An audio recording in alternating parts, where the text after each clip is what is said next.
All right, hey YouTube. So in today's video, I am going to be installing new uh, footstep bars on the 2010 Toyota Tundra. When you search it, they call it Nerf bars, like N-E-R-F, Nerf bars. But let's say I got these on eBay, so you would just be searching the year of your Tundra. So you would say, like, let's say 2010 Toyota Tundra Nerf bars, and then they would pull up. So these are the old ones. So what I did on one side is I took off and installed the new one on the passenger side.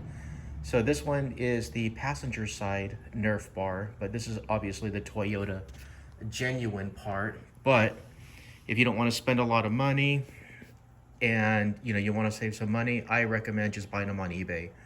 Not a big deal, unless you want to go all OEM. For a newer one, for a newer vehicle, I completely understand. Kind of keep them, OEM. But I mean, this truck, it's a 2010. It's got like 100,000 miles on it, but it's perfect. Does what I need it to do. So, just getting these ones on eBay, not that bad. Now, if you see this one, I'm just going to point at this. This one is the original one. This one actually has 4 points of contact. 1, 2, 3, 4. And when I was searching on eBay, I was looking for one with the 4 points, and it didn't have it, but everything said that it would fit. The new ones actually are only 3 points. So it'd be like 1 point here, 1 point there, and then instead of 2 in the back, it'll be 1, which I understand because there's really not a lot of weight for a short amount of time. That weight would actually be stressed or put on the rear anyway. And they might have done 3 points instead of having 2 in the back, because I don't know, maybe they were, whoever the manufacturer is or the engineer probably figured that 3 points is good enough for that amount of length, or maybe that there's not a lot of traffic, like people piling in the back of the truck normally. Anyway, I have no idea what they were thinking, but it doesn't matter. So this is the 4 points. So I took that one out, and then this one is the new one. So I have the new bar, and you notice that there's 3 points. 1, the middle, 2, and 3. Works perfectly fine. So you're probably wondering, why did I get new ones? Why don't I just keep these old ones? What was wrong with them? Well, the problem with it was this part. So you see how this plastic molding is coming apart? This little wear and tear, it's not a big deal. Throw some Armor All on it and call it good. But you can't do anything about that. So every time you would get in, over time, this is actually opening up. So if your foot is stepping on this, this is going to open up, and eventually it's going to fall off. It's probably going to rip off at one of these times when I reach up to go get it, and I'm going to fall or basically slip. So that's why I wanted to replace these. And second thing is, you're probably wondering, why didn't I just get this? The plastic molding. Seems easy enough that I would just pop this off and put the new plastic molding on. First of all, I'm sure it's over $100. And for 100 and I don't know how much I pay. What did I pay? I think it was like 130 or 140 for the whole set with brand new bars. Obviously not OEM, but aftermarket. I might as well just get all new ones. So that's what I did. So these, and if Toyota even sells these at the dealership, I'm pretty sure they're more than $100. In the comments field, let me know if they're actually cheaper. I'm just curious. Not that I would do anything and go get it, since I already installed these ones. But I'm thinking that either A, you can't do it, and Toyota will probably say it's a whole assembly that you have to purchase, or you have to get their other ones that start at $500, $600 for the bar. But I'll show you the example too of the other one. So if I go on the other side, I haven't taken this one off yet. That's the old one, but it's still doing the same thing on this side. So it's the stress point, right? So look at, see how that's coming off? So on the driver's side, one of these days, if I get in there, I step on this, this is gonna rip apart, and I'm gonna come down, slip, don't wanna hurt myself. So I end up getting the new one. So basically it's very easy.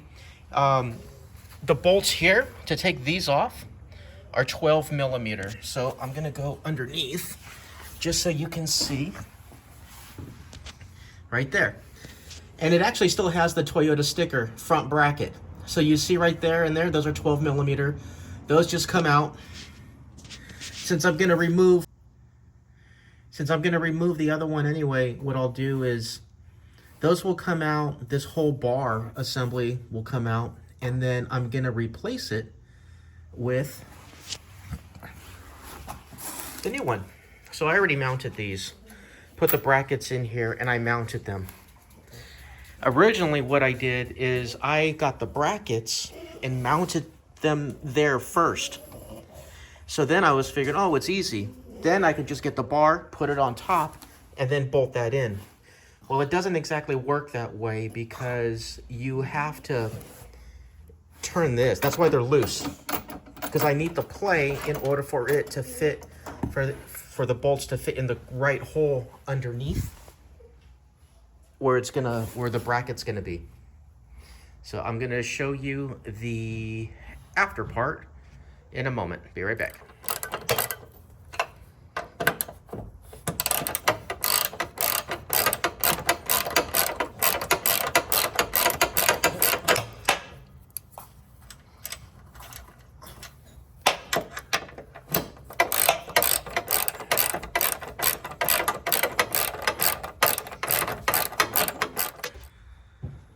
Okay. There we go.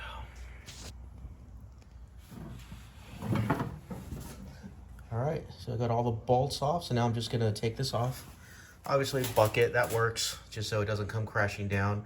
And then I was underneath it, so when I was unbolting it, I mean, you know, when it was loose, it went down on my chest, but I mean, these things don't really weigh that much, so don't worry about it if you think it's gonna crush you, it's not. It's very light. So I got that there, so now I'm gonna just remove this, and then I did use the impact one to unscrew the bolts once I got them loose. And then I'm gonna get this one, put it on there, and we'll see how it looks. Oh, and then real quick before I install it, this is a side-by-side comparison. So this one is the old one.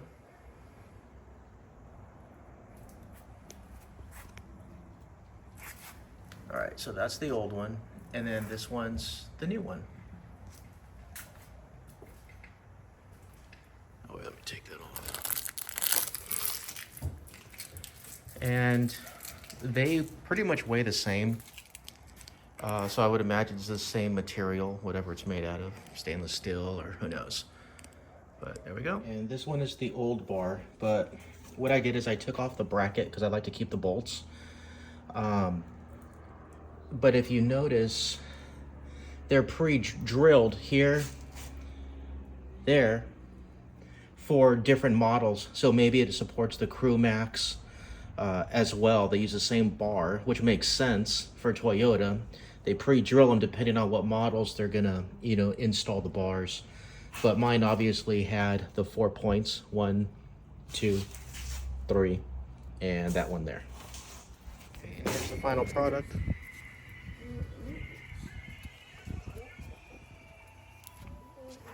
All done. Thanks for watching.